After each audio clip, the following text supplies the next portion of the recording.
Yorulma bu hayattan anne, iyi ki varsın yanımda anne. Söz geri döneceğim anne, sahipsin en narin kalbe. Her zorluğa anne güçlü dur, senin arkanda ailen dur. Her zaman mutlu ol ne olur, senin kalbin nur ile dolu.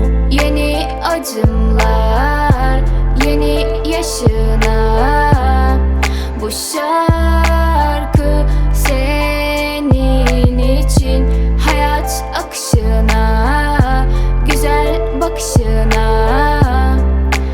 Annem, yeni acımlar, yeni yaşına.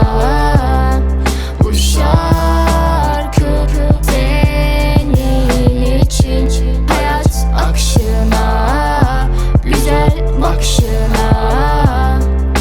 Annem,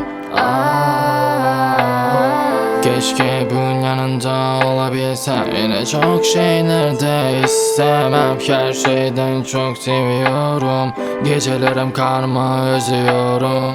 Beni affet anne, günahlarım çok, kalbim yara anne. Acılar çok, gurur duyuyorum evladın olmaktan.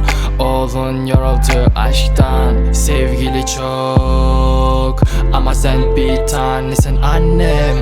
Arkadaş yok, sen bir tanesin annem. yeni acımlar, yeni yaşına.